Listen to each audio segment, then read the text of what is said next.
Halo teman-teman, balik lagi dengan saya Ikomang Rizky Amadari Putra.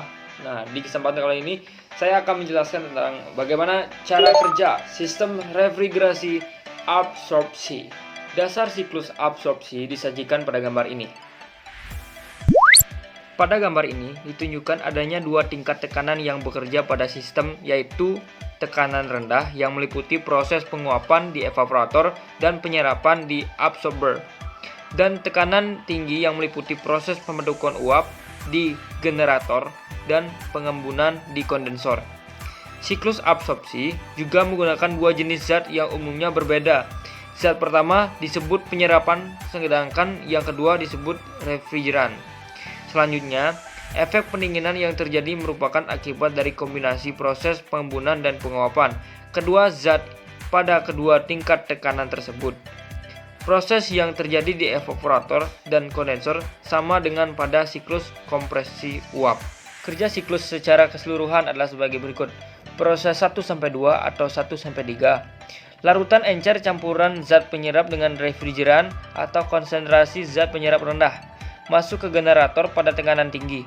Di generator, panas dari sumber bersuhu tinggi ditambahkan untuk menguapkan dan memisahkan refrigeran dari zat penyerap, sehingga terdapat uap refrigeran dan larutan pekat zat penyerap.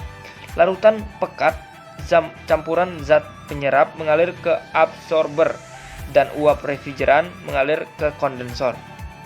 Kemudian proses 2-7 adalah larutan pekat campuran zat penyerap dengan refrigeran atau konsentrasi zat penyerap tinggi kembali ke absorber melalui katup cekik. Penggunaan katup cekik bertujuan untuk mempertahankan perbedaan tekanan antara generator dan absorber. Kemudian proses 3-4. Di kondensor, uap refrigeran bertekanan dan bersuhu tinggi diembunkan, panas dilepas ke lingkungan dengan menggunakan kipas angin dan terjadi perubahan fase refrigeran dari uap ke cair. Dari kondensor dihasilkan refrigeran cair bertekanan tinggi dan bersuhu rendah. Kemudian pada proses 4-5 adalah tekanan tinggi refrigeran cair diturunkan dengan menggunakan katup cekik atau katup ekspansi dan dihasilkan refrigeran cair bertekanan dan bersuhu rendah yang selanjutnya dialirkan ke evaporator.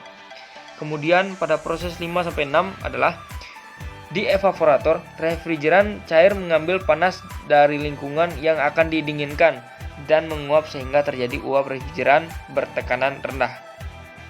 Kemudian pada proses 6-8 atau 7-8, uap refrigeran dari evaporator diserap oleh larutan pekat zat penyerap di absorber dan membentuk larutan encer zat penyerap.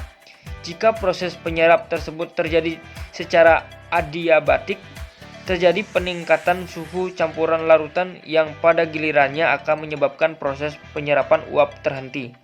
Agar proses penyerapan berlangsung terus-menerus, absorber didinginkan dengan air yang mengambil dan melepaskan panas tersebut ke lingkungan. Kemudian pada tahap terakhir, proses nomor 8-1 adalah pompa menerima larutan cair bertekanan rendah dan absorber, meningkatkan tekanannya dan mengalirkannya ke generator sehingga proses berulang secara menerus-menerus. Sekian apa yang dapat saya sampaikan.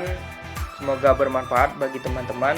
Saya Ikomang Rizky Amadari Putra undur diri dan terima kasih.